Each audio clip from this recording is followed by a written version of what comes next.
Hello, this is Valerie Aiello, and you're listening to IdeaDiary. Thanks for coming back, y'all, and hanging out in my office. Okay, so I was watching The Last Dance, the Michael Jordan documentary. I'm not sure when it came out. Some other people were talking about the documentary, so I thought I should watch it. I don't think I've seen it before.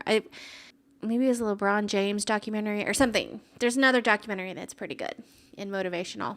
But some things about Jordan that I had forgotten or I didn't really know was that when he was in high school playing basketball, he didn't even make it on the team, I guess when he was a sophomore. And he had to practice just to get on the team to be a basketball player. So even though had all these great qualities and stuff, he still wasn't good enough, and he pushed himself further. And then whenever he, was starting to get really good and he was on a professional NBA team, it took 7 years for him to win a championship game, which he was still one of the best players and he was getting a lot of attention, but he hadn't won a championship game, which I guess is like one of the most important things for basketball, NBA stuff. Yeah, I didn't quite realize how different Kobe's life was from Jordan, because Kobe is one of my favorite basketball players of all time, just because I lived in LA during the Kobe Shaq days, and it was very exciting. And coming from somebody that doesn't really care about sports, it was actually very exciting to go to a bar or go to a party or whatever and watch Kobe and Shaq play or go to the actual games. And it was just a different sports experience than I had ever experienced. It was beyond sports. There was something happening there, and it was really fun. Kobe just kind of came out of high school and was treated like a star, and then he just went above and beyond. He tried every single day, he worked very hard for it. But I didn't realize Jordan had to work so hard for his success. And then I kind of forgot that Jordan had quit baseball or basketball to play baseball, I guess professionally. I don't know what team he went on or anything like that. But it was just interesting that he was one of the best players. He had won championship. And so he felt like, I guess he might have achieved everything that he wanted to achieve. So then he just stopped what he was doing and tried something new, which is pretty crazy probably to a lot of people.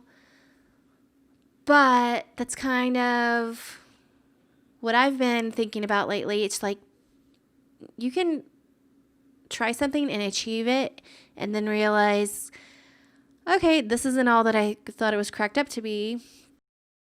Let me try something different. And then sometimes for Jordan, he tried baseball for 2 years and then he decided that he missed basketball, and then he came back to basketball. And then he won a bunch of championships again. But it was almost like he was questioning if basketball was everything that he thought it would be, and he had to kind of pivot to a different sport to appreciate basketball even more. I don't know. I just kind of thought that was a good story to talk about for today. I recommend you go watch the documentary, The Last Dance. And I think a lot of sports documentaries, whether you're a sports fan or not, I feel like is a really cool way to think about success in a different way and goals in a different way, because I think especially for professional sports, they have to train so long. It's not very many people that are like Kobe that were just straight out of high school, put on a pedestal and was ready for success and ready to hit it, there's just a lot of sports that take years and years and years to get really good. Yeah, there's a lot of children that just are instantly good at sports. everyone has different trials, no matter if you're just naturally good at something or you have to try hard at it. And I think either way, if you really want something, the harder you try, you can have it. It was very motivating to me to see how hard Jordan worked, and especially seeing that he wasn't even good enough to be on the high school basketball team. He had to work even for that. That made me feel really good. And it really made me think a lot about doing this and coming to talk. And even though this is not the greatest thing in the world, it's not the most entertaining show in the world, but the fact that it's pretty easy to come here every day and just to have something to talk about and edit something together by myself and just upload it and just move on and not worried about it, having no regrets. I've been watching a lot of interviews with David Lynch because I'm pretty amazed about just how meditating every day has just added so much undeniable good things in my life without really much effort. So I've been, I think when you're watching YouTube videos, you watch one video and then it feeds you similar videos to keep you on YouTube. But I was watching a David Lynch interview, which I'll link in the description below of the show. And he was saying, he meditates twice a day, has not missed it in since he started, so for about 30 years or something crazy like that. And the interviewer was kind of shocked just thinking about having never missed twice a day. And he just said it's when it's your intention, just everything kind of flows out to him. If he's finding it hard to find a place to meditate, it's someone, he kind of asks for help and somebody will help him find a place to meditate. Or, he doesn't, when things are noisy and there's a street jackhammer going off, that doesn't mean he can't have a great meditation. And he talks about his life a little bit and how he's a painter and he'll go outside and paint. And I just imagine that I feel like when you meditate every day, it expands your time in some way. And you can take time for yourself to say, I really want to live a creative life. That's what I want to do. I want to fill my day with creativity. I want to fill my day with being productive, making just the exact things I want to make. And I don't want to fill my day with anything annoying. I feel like the meditating every day, and I've never taken a meditation class. I don't know the right or wrong way to meditate, which there might be. David Lynch does something called transcendental meditation, and people call it TM for short. You can meditate however you want. I feel like that's a thing. David Lynch is really strict about you have to do TM meditation, so I don't know much about it, so I wouldn't say that it doesn't bring value or he isn't right, because he might be right. But I feel like if you're not doing it at all, just figuring out a way for yourself to do it is better than not. Like I said, I do the morning pages every day. I kind of do them the way that Julia Cameron suggests you do them, and then I have a page that is just unique to me and something that I do for myself, and I feel like it's just totally organizing my mind. And then I try to do an extra, even if it's a 3-minute meditation to a 30-minute meditation, I try to fit in an extra meditation that's just me and my mind and thinking, and I have different ways that I do that.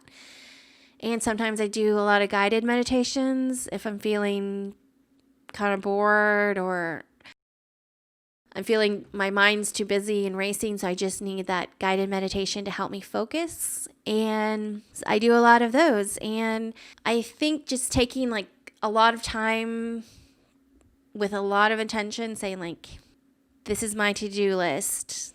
These are the things that I don't even write things anymore that I don't want to do because I don't have anything on that list anymore. And I definitely did. So when I started committing to a full 30 minutes to an hour a day of meditation, no matter what.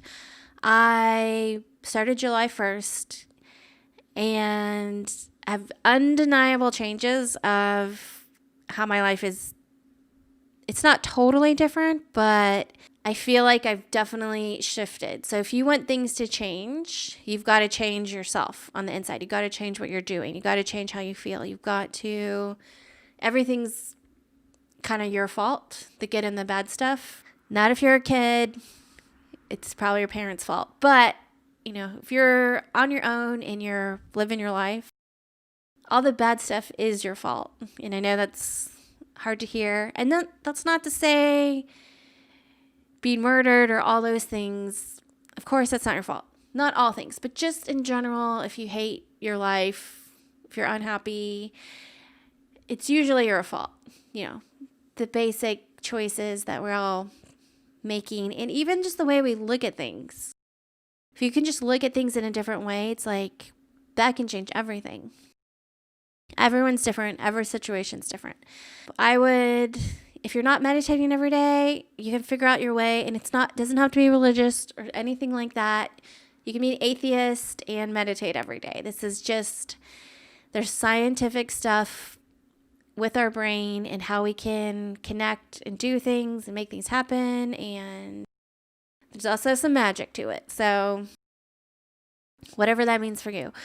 But yeah, so today I wanted to go over the Jordan documentary, and I just wanted to help you, or I just wanted to suggest for everyone to watch that and just kind of talk about David Lynch a little bit. I wanted to leave a note of him talking about how he meditates every day, twice a day for 30 years.